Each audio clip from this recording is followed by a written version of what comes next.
Assalamualaikum warahmatullahi wabarakatuh.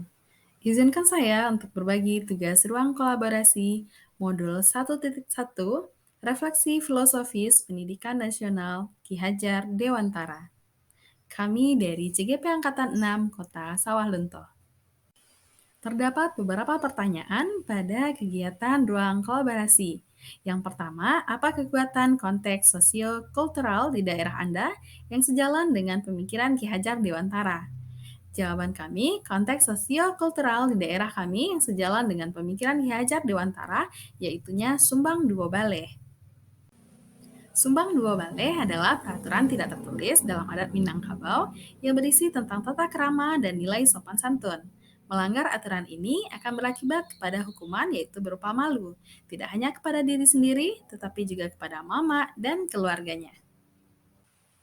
Sumbang dua bale berarti terdapat 12 hal sumbang atau salah yang tidak boleh dilakukan.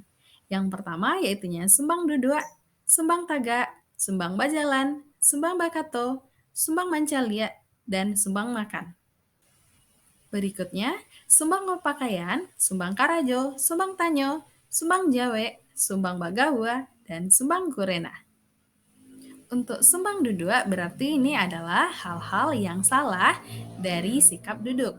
Misalnya seorang perempuan duduk baselo itu merupakan hal yang sumbang dan beberapa sumbang-sumbang lainnya baik bagi perempuan maupun bagi laki-laki di Minangkabau. Berikut beberapa contoh sumbang duduk. Dan di sebelah kiri itu terdapat sikap duduk yang salah dan di sebelah kanan merupakan sikap duduk yang seharusnya. Yang kedua yaitunya sumbang taga, ini merupakan hal-hal yang salah atau sikap yang salah ketika berdiri, seperti berdiri di depan pintu atau berdiri di tangga. Ini merupakan hal yang salah atau sumbang di dalam adat Minangkabau.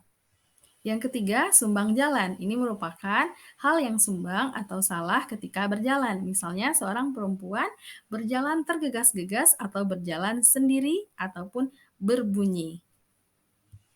Yang keempat, sumbang kato.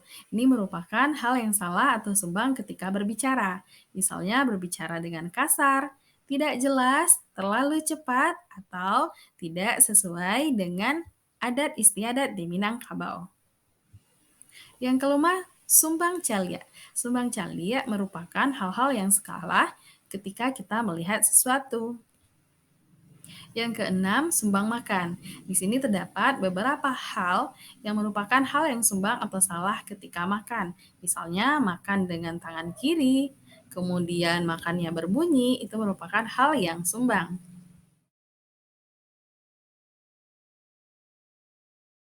Yang ketujuh, sumbang pakai atau sumbang berpakaian. Di sini merupakan hal-hal yang salah atau sumbang ketika kita berpakaian, seperti memakai pakaian yang sempit atau memperlihatkan aurat.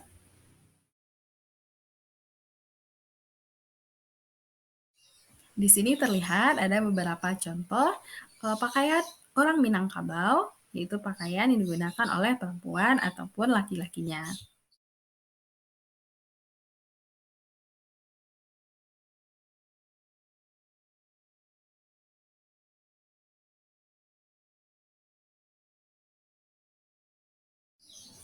Selanjutnya adalah sumbang karajo. Ini merupakan hal-hal yang salah atau sumbang untuk dikerjakan baik oleh laki-laki maupun oleh perempuan.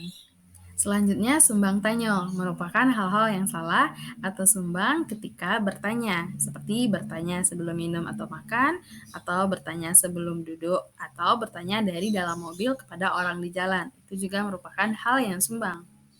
Yang ke-10 yaitunya sumbang jawe, merupakan hal-hal yang sumbang ketika kita menjawab pertanyaan dari orang lain.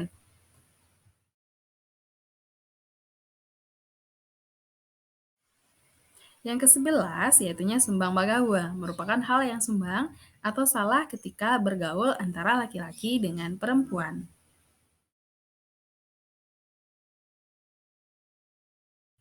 Terakhir adalah sumbang kurena. Sumbang kurena merupakan hal-hal yang salah atau sumbang ketika kita melaksanakan sebuah perbuatan. Misalnya, kita menunjuk dengan tangan kiri, atau kita memanggil orang dengan tangan kiri, atau Ketika ada orang terjatuh, kemudian kita tertawa. Ini termasuk kepada sumbang kurenah.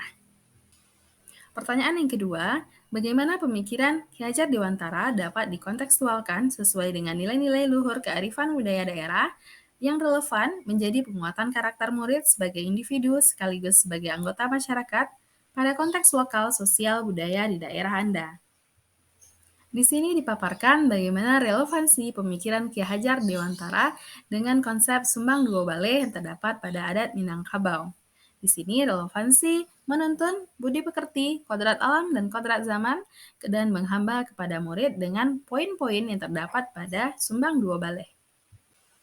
Pertanyaan yang ketiga, sepakati satu kekuatan pemikiran Ki Hajar Dewantara yang menebalkan laku murid di kelas atau sekolah Anda sesuai dengan konteks lokal sosial budaya di daerah Anda yang dapat diterapkan.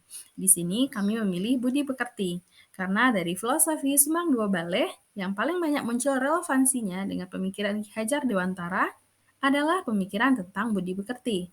Dan ini merupakan poin utama siswa untuk mendapatkan pekerjaan dan kehidupan yang layak di masa depan. Pertanyaan yang keempat, tantangan dan solusi penerapan pemikiran Ki Hajar Dewantara dengan konteks kelas dan sekolah. Di sini tantangannya yaitunya globalisasi, perkembangan teknologi, dan kontrol sosial. Di sini berhubungan dengan fungsi mama dan bunda kandung di dalam adat Minangkabau. Untuk solusinya, di sini kita bisa menerapkan integrasi sumbang dua bale di dalam kurikulum sekolah. Kemudian bijak dalam menggunakan teknologi, serta optimalisasi peran orang tua, siswa, lingkungan, dan pemerintah. Demikianlah tugas ruang kolaborasi modul 1.1 Refleksi Filosofis Pendidikan Nasional Ki Hajar Dewantara. Terima kasih, salam dan bahagia. Assalamualaikum warahmatullahi wabarakatuh.